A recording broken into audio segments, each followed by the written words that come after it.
안녕하세요. 네. 네. 잘 지냈습니까? 네. 반갑습니다. 우리가 지금 소혜연서 공부를 하고 있는데 네. 오늘부터는 나훔서 공부를 하게 됩니다. 나훔서는 소혜연서 12권 가운데 7번째 책이죠. 네. 근데 궁금한 게 있어요, 하나. 네. 뭐냐면 여러분 신앙생활 오래 했죠? 네. 나훔서를 본문으로 설교하는 거 들어본 적이 있는지. 정말 있었을 거의. 수도 있었겠죠. 잠시만 기다려주세요. 한번 찾아봐야지. 저는 거의 없었어요. 거의 들어본 적이 네. 없었던 것 같죠. 아마 그럴 가능성이 더 많지 않을까 싶은데요. 실제로. 여러분 어떠세요? 다 비슷한 상황들 아닌가 싶어요. 사실은 나훔서 같은 이 성경은 네. 설교자들이 설교를 위한 본문으로 선택하기가 쉽지가 않은 그런 본문들입니다.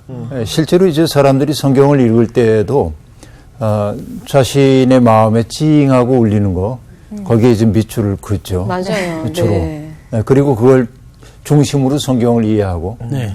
그러나 사실 성경이라고 하는 것은 그렇게 내 마음에 드는 것만 읽으면은 그건 편식하는 거나 마찬가지라고 볼 수 있습니다. 유대인 아이들이 13살이 되면 성인 의식을 하게 됩니다. 네. 근데 성인 의식을 하게 될 때 아이들에게 요구하는 게 뭐냐면 성경을 해석하도록 요구를 하는데 이제 뽑아요. 네. 성경 구절을. 네.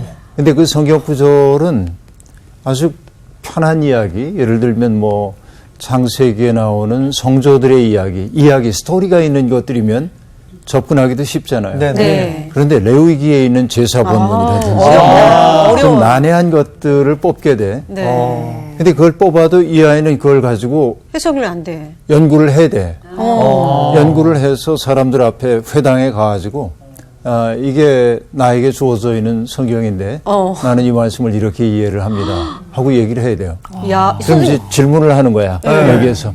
그래, 난 그거 이렇게 생각하는데 자네 생각은 어떤가 하고 물으면 저는 그 생각에 동의합니다 혹은 반대합니다 하면서 그 자기 설명을 해나가야 돼요. 와, 약간 창의적인 성경 공부인데요. 그렇죠. 예. 예. 그러니까 성인이 된다고 하는 것은 토라를 해석할 수 있는 사람이라는 것을 인정받는 자리예요. 그러니까 성년의식을 치른다고 하는 것은 이제 네가 신체적으로 정신적으로 발달했어 이런 것을 의미하기도 하지만 하나님의 말씀에 대해서 해석할 수 있는 사람으로 존중해 준다는 거야. 그렇죠. 근데 그거 재밌어요. 네네. 내가 원하는 거를 딱 해가지고 나 여기 할 거야 이게 아니거든요. 뽑아. 그래가지고 난감한 부분이 걸려도 해야 되는 거죠. 그래서 성경 말씀은 그렇게 읽어야 합니다. 아마도 나훔서를 비롯해서 소혜연서를 설교의 본문으로 선택하기란 마음 먹지 않으면 쉬운 일은 아니다. 이렇게 이제 보여지는데 그래서 여러분이 오늘 공부하게 될 나훔서는 낯선 책일 거예요. 여러분들에게. 그러나 패스하고 넘어가면 안 돼요. 네. 건너뛰면 안 돼요. 네. 이것은 반드시 우리들이 차근차근 곱씹어 봐야 합니다. 오늘 수업 나움 1강 엄중히 심판하시는 주님. 자, 어쨌든 나움 한번 여행을 떠나보죠. 네. 오늘은 다 할 수 있을지는 모르겠으나 나움 1장 1절부터 8절까지를 목표 삼아서 공부해 보겠습니다. 상우 씨부터 좀 읽어주세요. 자, 니느웨에 대한 경고 곧 엘고스 사람 나훔의 묵시의 글이라. 여호와는 질투하시며 보복하시는 하나님이시니라. 여호와는 보복하시며 진노하시되 자기를 거스르는 자에게 여호와는 보복하시며 자기를 대적하는 자에게 진노를 품으시며 여호와는 노하기를 더디하시며 권능이 크시며 벌받을 자를 결코 내버려 두지 아니하시느니라. 여호와의 길은 회오리 바람과 광풍이 있고 구름은 그의 발에 티끌이로다. 그는 바다를 꾸짖어 그것을 말리시며 모든 강을 말리시나니 바산과 갈멜이 쇠하며 레바논의 꽃이 시드는도다. 그로 말미암아 산들이 진동하며 작은 산들이 녹고 그 앞에서는 땅 곧 세계와 그 가운데 있는 모든 것들이 솟아오르는도다. 누가 능히 그의 분노 앞에 서며 누가 능히 그의 진노를 감당하랴. 그의 진노가 불처럼 쏟아지니 그로 말미암아 바위들이 깨지는도다. 여호와는 선하시며 환난 날에 산성이시라. 그는 자기에게 피하는 자들을 아시느니라. 그가 범람하는 불로 그곳을 진멸하시고 자기 대적들을 흑암으로 쫓아내시니라. 네. 우선 뭐 이 오늘 읽었던 본문에 보면 진노, 분노 이런 말들이 네. 보복. 보복 네. 이런 네. 말들이 이제 그러니까 불편해. 네. 그런 말하는 게 좀 불편하죠. 이게 이제 나홈서가 선택받기 어려운 이유 가운데 하나입니다. 근데 나홈이라고 하는 말의 뜻은 위로하시다. 그런 뜻이에요. 위로하시다라고 하는 뜻이고 나홈 전체의 메시지는 이스라엘을 아주 괴롭히고 있던 나라인 아시리아라고 하는 나라가 곧 망할 거다. 네, 그들이 쏟은 폭력, 그들의 어떤 그 민족들을 겁탈해왔던 그들의 폭력에 대한 하나님의 심판이 머지않아 일어날 거다. 실제로 이제 이 나홈서가 쓰여진 후에 이 니느웨, 그러니까 아시리아의 수도인 니느웨가 멸망한 것이 주전 612년경으로 보거든요. 그러니까 정말로 망합니다, 이 나라가. 이것도 뭐냐면 역사의 정점에서. 그러니까 아시리아가 요즘 말로 얘기하면 제일 잘 나갈 때 갑작스럽게 이제 망해버리고 마는데, 그러니까 아시리아는 망할 것이다. 이스라엘이 구원받을 것이다. 이 모든 것들이 하나님의 섭리 속에서 일어나는 사건이다. 이게 나홈서의 핵심적인 메시지라고 볼 수 있습니다. 그런데 사실은 이스라엘 백성들을 향한 예언이라기보다는 아시리아를 향하고 있기 때문에 어떻게 보면 민족주의적인 감정이 담겨 있는 것처럼 보여요, 이 책이. 그래서 일단의 학자들은 이 책을 불편하게 여깁니다. 정경으로서 약간 좀 문제 있지 않나? 보편적이기보다는 너무 특수한 상황을 얘기하고 있는 거 아닌가? 이렇게 얘기하기도 합니다. 그러나 그 말에 우리가 반박할 수 있는 이야기들이 많이 등장합니다. 이제 앞으로 살펴봐야 할 텐데요. 네. 니느웨는 아시리아의 수도인 동시에 그리고 죄로 가득 차서 교만하고 억압적인 정치 체제를 보였던 그런 도시이기도 합니다. 우리가 니느웨에 대한 심판을 예언했던 또 다른 예언자 하나를 알고 있죠. 요나죠, 요나. 요나가 니느웨에 가서 전하죠. 그런데 요나는 어떻게 얘기합니까? 나중에는 결국 니느웨가 망한다가 아니라 하나님은 이 백성까지도 사랑하신다라고 얘기하잖아요. 맞아요. 네. 그런데 나홈은 아니에요. 망할 거야 이렇게 이제 합니다. 이게 이제 차이예요. 요나서와 나홈서의 차이는 그런 데 있다고 볼 수 있습니다. 그런데 이 니느웨는 아시리아라고 하는 제국의 수도라고 하는 역사적 사실이 있지만은 니느웨가 상징하는 것은 뭐냐? 사람들을 억압하는 제 힘을 하나님처럼 생각하면서 함부로 대하는 그런 모든 세력을 상징한다고도 볼 수 있습니다. 근데 이 그렇게 힘 있는 나라가 망해버렸기 때문에 아까도 얘기한 대로 역사의 정점에서 확 망해버렸기 때문에 하나님의 심판이 어떻게 수행되는지를 알려주는 책으로 아주 좋은 그런 메시지를 안고 있다. 이렇게 볼 수 있겠습니다. 사실 이 아수르라고 하는 나라는, 아시리아라고 하는 나라는 주전 20세기 이전부터 존재한 나라입니다. 그러니까 메소포타미아 강가에 있었던 나라인데 이 아시리아라고 하는 나라의 주 도시가 아수르라고 하는 도시가 그 핵심 도시입니다. 그래서 우리가 아시리아를 때때로 아수르 이렇게 얘기하는 까닭도 바로 그런 데 이유가 있다고 볼 수 있습니다. 그런데 이 아시리아라고 하는 나라가 변방의 조그만 나라였지만 가장 강성해진 것은 주전 10세기부터 주전 7세기 사이에 아주 강성한 국가를 형성하게 됩니다. 아까 얘기한 대로 메소포타미아 문명권에서 이제 그 두 개 강이 있죠. 유프라테스 강, 티그리스 강이 있는데 그런 강유역에 있었기 때문에 강을 통한 원거리 무역에 능했고 그래서 그 여러 가지 물건들을 소통시키면서 막대한 부를 쌓아 올립니다. 그렇겠다. 그러니까 잉여 재산이 많았기 때문에 그것 가지고 뭐 했냐면 군비를 강화하고 그렇죠? 군비 강화하게 됩니다. 그리고 아주 정교한 관료 조직들을 만들어내기 시작하고 또 어떤 일들이 있을까요? 기병들, 말을 탄 군인들을 육성하고 전차 부대를 만들어내고 이제 이런 일들을 통해서 이 나라는 아주 강성한 나라가 됩니다. 전쟁을 치르기 위한 그 전쟁 국가로 나라를 점점 바꿔갔기 때문에 사실 전쟁하는데 말이 중요하기 때문에 역참 제도 같은 것도 발전시킵니다. 타고 가다 말 지침 바꿔 타고 하는.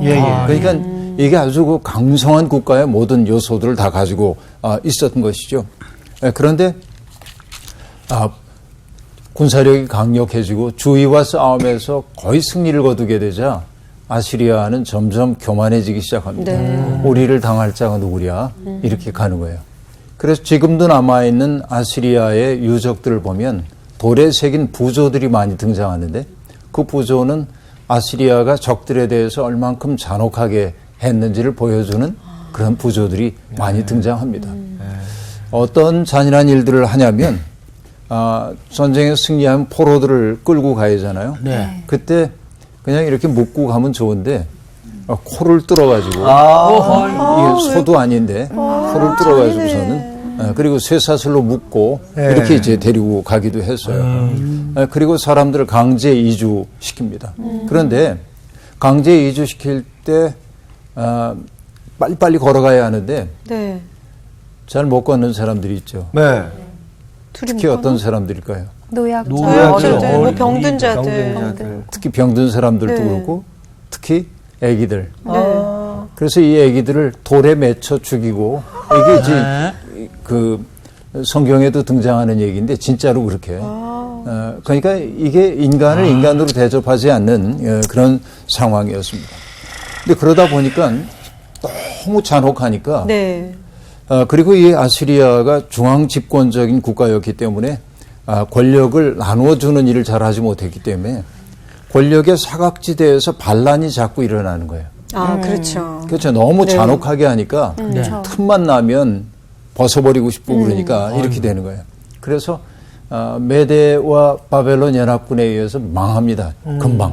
이 권력의 정점에서 망해버리고 말거든요. 그리고 이제 나중에 보면은 이제 이 페르시아라고 하는 나라가 우리가 고레스 임금 때문에 이스라엘 백성들이 바벨론에서 포로에서 귀환하잖아요. 네, 네. 근데 이 페르시아가 어떤 식민지 정책을 쓰냐면 권력을 다 나눠줘요. 네. 너희 민족끼리 자치 생활을 해봐. 두 가지 요구를 합니다. 세금은 꼬박꼬박 내야 돼. 네, 그렇죠. 세금은 내야 돼.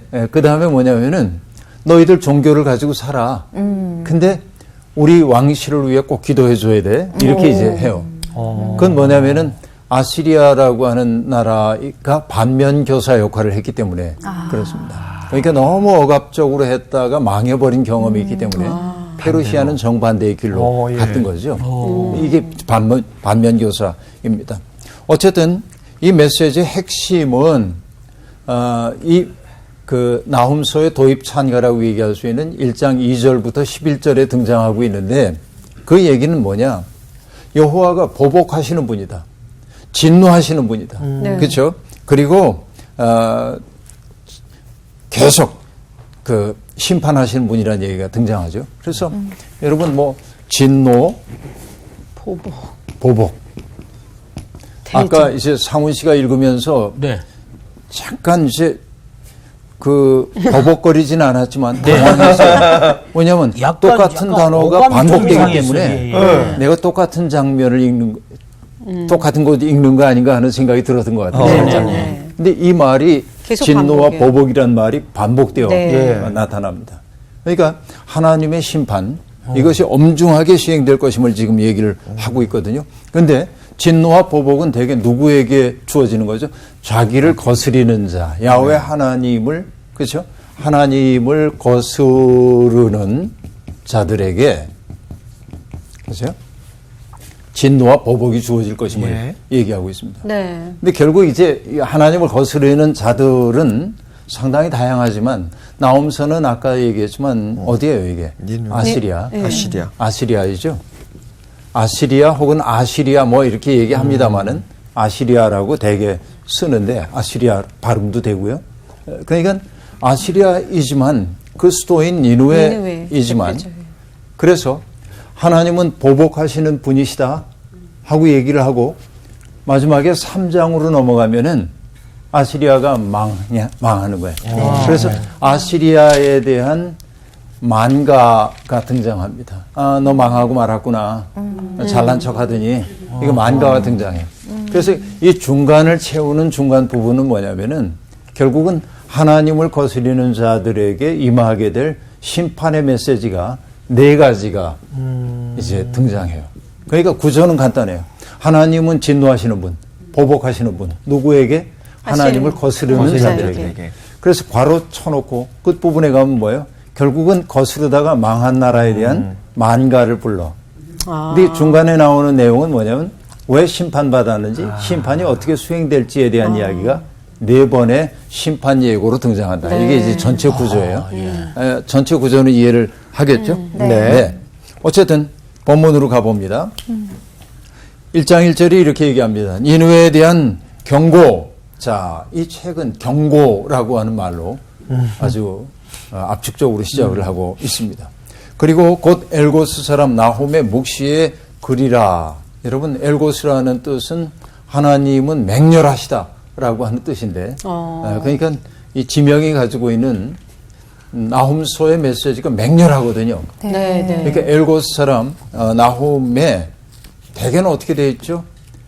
나홈이 본 비전이라든지 환상이라든지 뭐 이렇게 얘기를 했던데 다른 데는 나홈은 뭐라고 얘기했어요 여기? 나홈의 묵시의 글 하고 얘기합니다. 선포가 아니라 글이라고 얘기가 되고 있어요. 다시 얘기하면 나홈의 선포는 처음부터 두루마리 형태로 기록되어서 선포된 것이다. 이렇게 볼 수 있습니다. 그럼 왜 처음부터 기록을 했을까요? 그것은요. 남기기 위해서. 확실하다 그런 뜻이에요. 확실한 거예요. 기록하는 거예요. 이게 틀림없이 망한다. 그죠? 기록한다는 것은 그런 의미를 갖고 있는 겁니다. 근본적으로는 이 니누에 아시리아의 수도인 니누에를 향하여 심판의 메시지가 주어지고 있지만 이 메시지를 듣는 사람들은 니누에 사람들이 아닙니다. 누구일까요? 이스라엘 백성들입니다.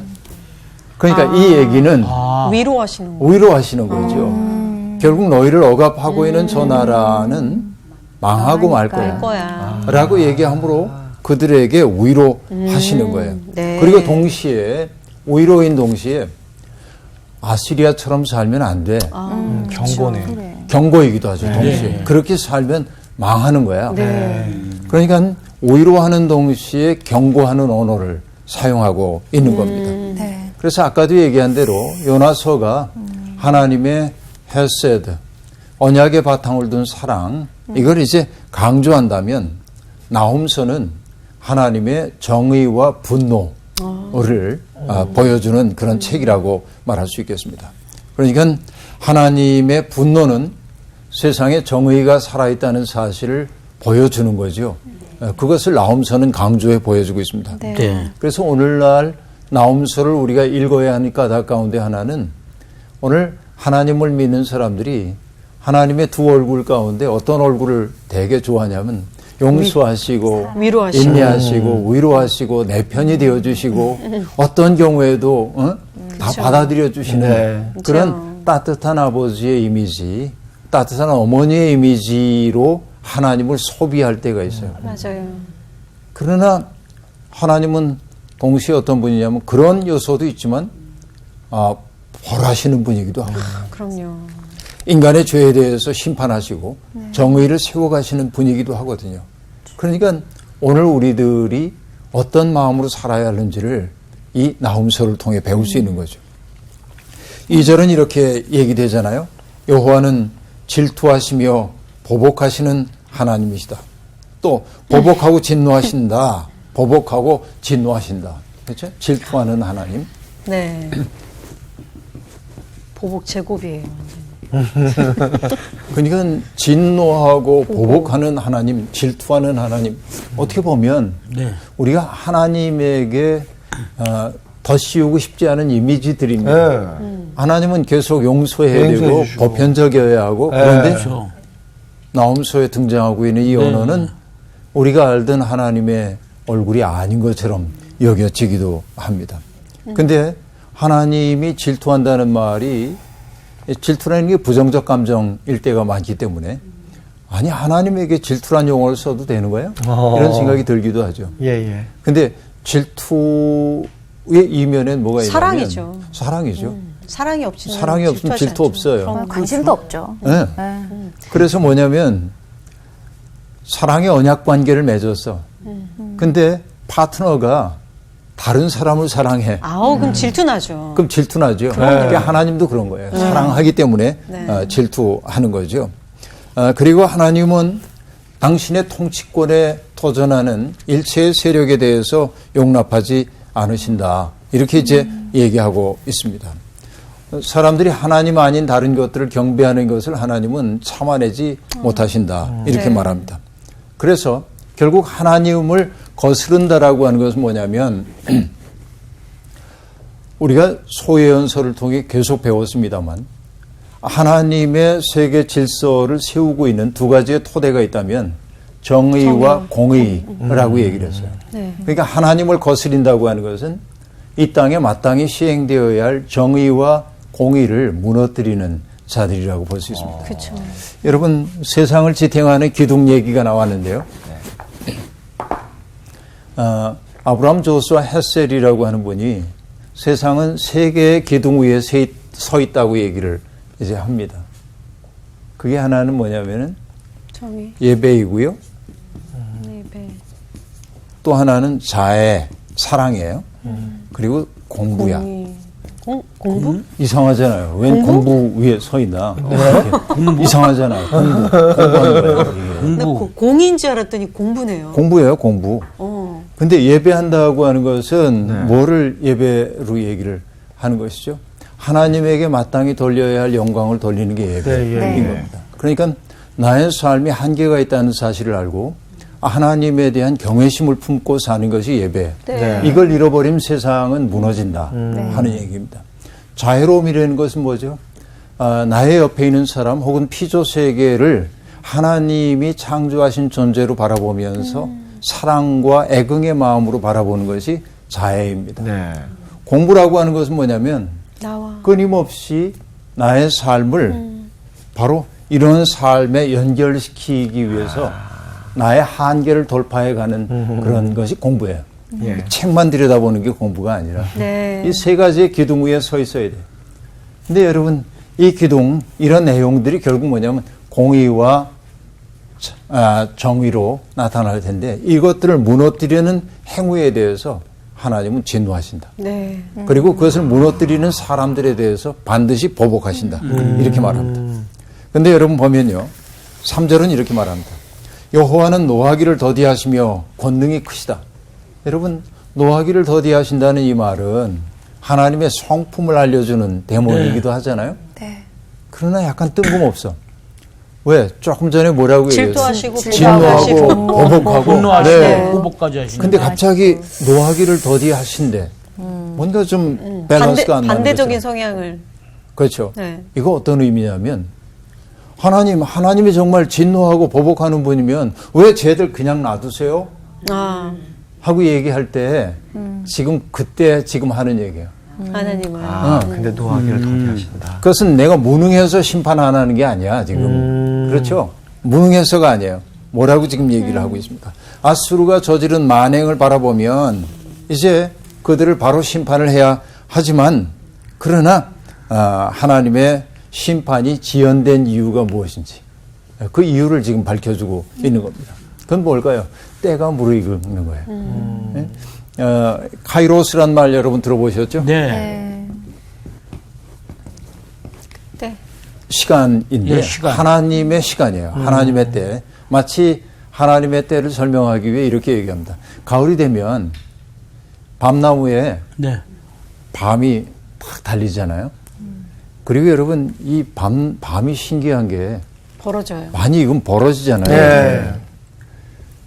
그래서 벌어진 거를 그게 이제 밤송이째 툭 떨어지기도 떨어져요. 하는데 네. 어떤 때는 안에 든 밤이 후투툭 떨어지기도 네. 합니다. 안에 밤이요. 알밤이. 알밤이 그렇게 떨어지죠. 그게 뭐냐면 가을이 돼서 때가 되니까 떨어지거든. 그게 하나님의 시간도 그렇게 도래하거든. 그렇죠. 내가 앞당길 수도 없고 미룰 수도 없어요. 그 시간이 다가와. 그러니까 하나님의 인내를 하나님의 무능으로 보면 안 되는 거예요. 하나님이 지금 노하기를 더디하시는 것처럼 보이지만 그 심판의 시간은 차곡차곡 쌓여가고 있다 하는 얘기입니다. 그 다음에 이렇게 얘기하죠. 벌받을 자를 결코 내버려 두지 아니하시느니라 라고 말합니다. 새 번역은 이 부분을 더 실감나게 번역합니다. 주님은 네. 절대로 죄를 벌하지 않은 채 내버려 두시지는 않으신다. 인간이 죄를 지으면 하나님은 그 죄를 모른 척하고 넘어가시는 법이 없다. 숙제하듯이 꼭 대가를 하신다는 치러야 돼. 숙제하듯이 꼭 하신다고. 예. 그렇게. 그래서 여러분 얘기합니다. 회오리 바람과 광풍이 여호와의 길이랍니다. 구름은 그의 발에 티끌이로다 하고 말합니다. 그러니까 여러분 이것은 너무나 압도적이어서 하나님이 임하실 때는 누구도 그 앞에 설 수 없다는 것이죠.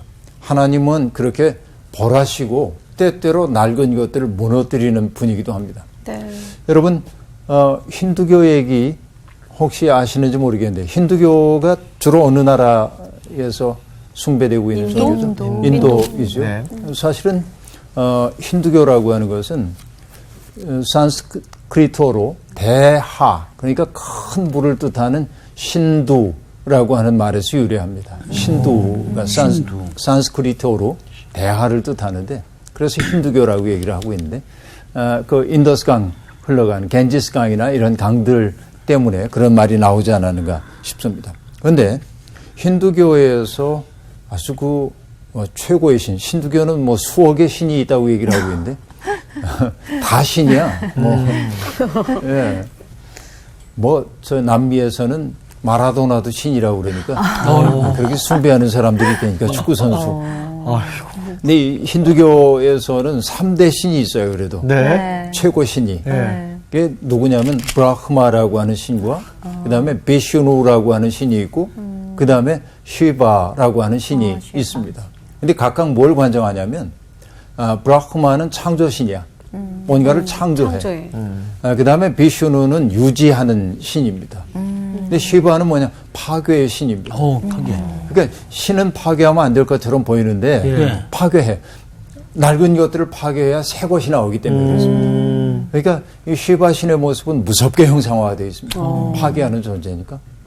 근데 이 얘기는 뭐냐면 사람들의 신체험이 따뜻하고 부드럽고 온유한 그런 모습만으로 체험되지 않는다는 얘기예요. 때때로 하나님은 그 신은 부수기도 하고 매몰차기도 하고 그런 모습이 되는데 우리는 야훼 하나님 속에 진노하고 진노하는 모습과 긍휼히 여기는 모습이 다 있죠. 네. 하나님 안에. 네. 근데 이제 힌두교의 경우에는 그걸 나눠서 각각의 신들의 역할로 얘기를 하고 있었던 것이죠. 예, 여러분 어쨌든 하나님은 어떤 분이냐면 악을 제거하시는 분이라고 말해야 하겠습니다. 그렇죠? 그래서 하나님의 그 압도적인 위엄을 얘기하기 위해 4절과 5절은 얘기합니다. 그는 바다를 꾸짖어 그것을 말리시며 모든 강을 말리시나니 바산과 갈멜이 쇠하며 레바논의 꽃이 시드는도다 하고 말합니다. 하나님은 창조주 하나님입니다. 세상에 존재하는 모든 것들을 당신의 위엄으로 지배하는 분이에요. 그게 바다를 꾸짖고 강물을 말리는 모습으로 등장합니다. 그리고 특별히 바다와 강물이라고 하는 것은 예. 고대인들에게 두려움의 대상입니다. 왜냐하면 그 바닥을 알 수 없고 그렇죠. 또 그 바다가 일렁이어서 배를 삼키고 하는 일을 보기 때문에 바닷속에 혼돈의 어떤 세력이 있다고 느꼈던 거죠. 그러나 이 히브리인들은 뭡니까? 하나님께서 그 바다를 관장하고 계시다. 강물을 관장하고 계시다. 여긴 조금 더 깊은 종교적 의미가 있지만 지금은 그냥 넘어가도록 하겠습니다. 어쨌든 하나님은 바다와 강물로 상징되고 있는 혼돈의 세력까지도 다 잠잠케 하는 분, 이런 위대한 분입니다. 네. 그리고 비옥한 목초지인 바산과 갈멜을 황무한 땅으로 바꾸실 수 있는 분입니다. 레바논이 자랑하고 있는 그 아름다운 꽃들과 나무들도 다 시들게 만들 수 있는 분이에요. 하나님은 창조하는 분이기도 하지만은 또 때때로 심판하고 네. 황무하게 만들기도 하는 분이라는 겁니다. 네. 그 하나님의 기세가 얼마나 놀라운지 산들이 진동하고 작은 산들이 녹아내리고 세상의 모든 것들이 그 앞에서 솟아올랐다 무너지는 이런 일을 하게 될 거다. 그러니까 여러분 심판하시는 하나님의 어무이하심을 아주 그 드라마틱한 언어로 네. 담아내고 있습니다. 그래서 6절이 묻죠.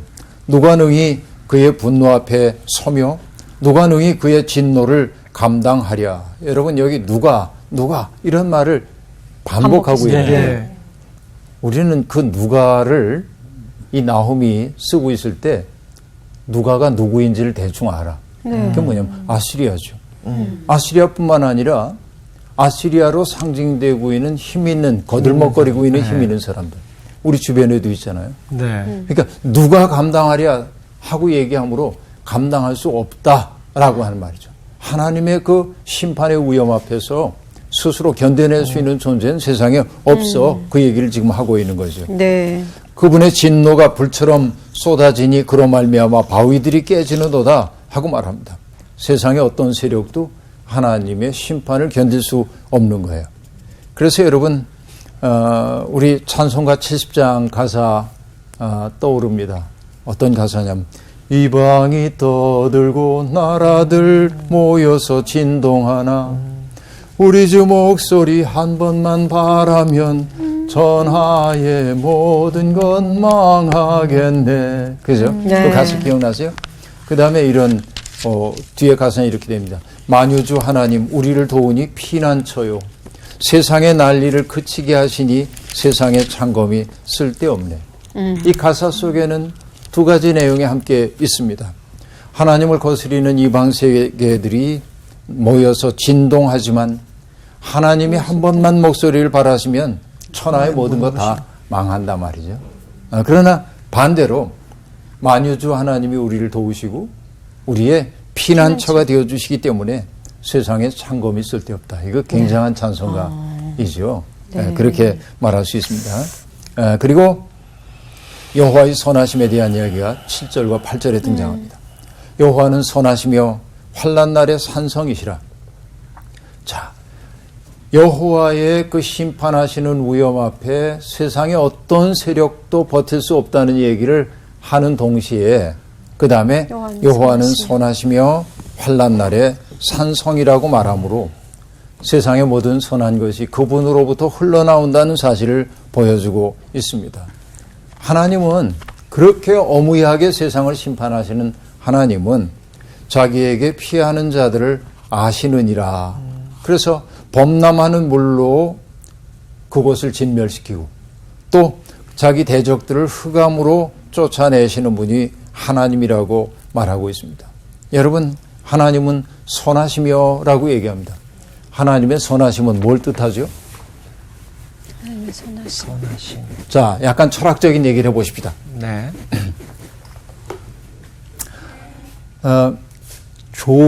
좋아하는 거 있죠? 네. 좋아하는 거. 참 좋다. 네. 좋다. 참 좋다.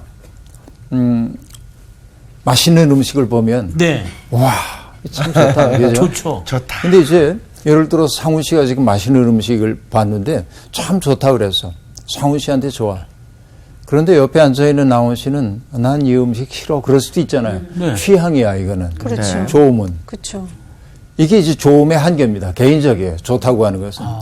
선함이란 뭐냐면 상훈 씨가 좋은 것이 나훈 씨도 좋을 때 보편적일 때 선함이라고 얘기해요. 그것을 철학적으로 얘기하면 예, 예. 좋음과 선함은 그래요. 그래서 여러분 어느 젊은이가 와서 예수님에게 선하신 선생님 그러면서 질문을 하거든요. 네. 그때 예수님이 얘기합니다. 왜 나를 선하다고 하느냐. 선하신 분은 한 분밖에 없어. 이렇게 얘기하죠. 그 선함이라고 하는 것은 모든 사람들이 보편적으로 좋아할 때 선함이에요. 네, 네. 네. 근데 성경이 얘기합니다. 세상의 모든 선함은 하나님으로부터 나오는 거예요. 세상의 모든 선함은. 그러니까 그 선함 속에는 뭐냐? 악인들에 대한 심판까지 포함되는 선함입니다. 이것이. 이게 놀라운 지점이라고 볼 수 있어요. 그리고 그 하나님은 환난 날에 누군가의 산성이 되어주신다고 말하고 있는 것이죠. 그래서 여러분, 유럽에 있는 예배당들, 성당 건물이나 오래된 예배당들을 보면은 여러분 그 예배당의 그 현관에서부터 이제 이런 물결무늬 모양으로 계단들이 형상화되어 있는 모습을 볼 수가 있어요. 여기가 이제 이게 정문인데, 예배당 정문인데, 이렇게 나오면, 네. 이렇게 되어 있는 거 보신 적이 네, 있을 네, 겁니다. 네네네. 이게 뭐냐면, 성전에서 물이 흘러나와 사방으로 번져가는 에스겔 47장. 네. 이런 것들이 이제 형상화된 거예요. 네. 이르는 곳마다 생명을 살리는 그런 것들을 이제 보여주고 있는데, 그리고 이 바닥에 어떨 때 보면은, 팍스, 앳, 보눔, 이런 라틴어가 쓰여져 있을 때가 있습니다. 팍스 앳 보눔이라고 하는 말이 쓰여져 있는데, 팍스는 평화이고 보눔은 선함입니다. 그러니까 결국 뭐냐면은 이 하나님이라고 하는 중심으로부터 세상의 평화와 선함이 흘러가는 거야. 이걸 형상화해 놓은 거란 말이죠. 그러니까 여호와는 선하시고 환난 날에 산성이시라. 그래서 그에게 피하는 자를 주님이 아신다 하고 얘기합니다. 그렇죠. 여러분, 이사야도 똑같은 얘기를 하고 있습니다. 여인이 어찌 젖 먹는 자식을 잊겠으며 자기 태에서 난 아들을 긍휼히 여기지 않겠느냐. 그들이 혹시 잊을지라도 나는 너를 잊지 아니할 것이라. 내가 너를 내 손바닥에 새겼고 너의 성벽이 항상 내 앞에 있나니 라고 말합니다. 하나님은 당신을 거스르는 사람들에게 진노하고 보복하지만 오로지 하나님만을 의지하고 사는 사람들에게는 산성이 되어주시고 환난 날에 만날 그렇죠? 그리고 그 하나님께서 모든 선한 것을 지켜내시고 하나님으로부터 선한 것이 흘러나오도록 한다. 이것이 여러분 아름답게 형상화되었던 찬송가가 아까 얘기했던 70장이었죠. 우리 마치면서 70장 그 대목만 좀 불러볼까요? 같이? 네. 응? 같이 한번 불러봐요. 70장 피난처 있으니인데 두 절을 한번 2절과 그죠? 3절 한번 불러볼까요? 상훈 씨. 성씨. 키 잡아주세요. 이게 자꾸 넘겨가가지고. 상훈 씨 첫음. 우리. 도레미파파피. 2절 시작. 시작. 이방이 떠들고 나라들 모여서 진동하나 우리 주 목소리 한 번만 바라면 천하의 모든 것 망하겠네. 3절 만유주 하나님 우리를 도우니 피난처요 세상의 난리를 그치게 하시니 세상의 장검이 쓸데없네. 네, 오늘 공부했던 나훔의 1장의 전반부는 이 찬송가로 요약할 수 있을 것 같습니다. 이 확신 가지고 우리 힘차게 살아보죠. 고맙습니다. 감사합니다.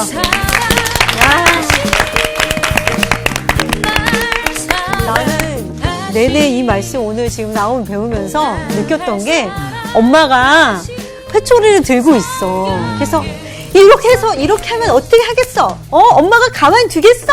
안 되지. 근데 애가 막 울어. 그러니까 이리 와. 그리고 또 안아줘. 그러니까 그러지 마. 그러면 안 되잖아. 나는 그 엄마의 성품이 지금 하나님의 이 성품이랑 너무 같아가지고 우리 그래서 정말 저는 그 말씀 중에서 질투하는 하나님이 전 제일 좋아요. 왜냐하면 사랑이 없으시면 정말 질투하는 하나님 아니시잖아요. 그래서 저는 인간적이시기도 하시면서 때로는 불같이 막 화를 내시지만 또 때로는 정말 따뜻하게 안아주시면서 하는 그 성품이 막 느껴지는 시간이었어요. 약간 반전 영화 같았어요. 막 질투하시고 막 그러시는 분이야. 그리고 무섭다. 왜 그러시지? 막 이랬는데 그 두 편이 딱 반전이 되면서 이게 내 사랑 때문에 그런 거야. 라고 얘기하는 건 반전 영화처럼 야 하나님의 사랑이 정말 크시다는 게 확실히 느껴지네요.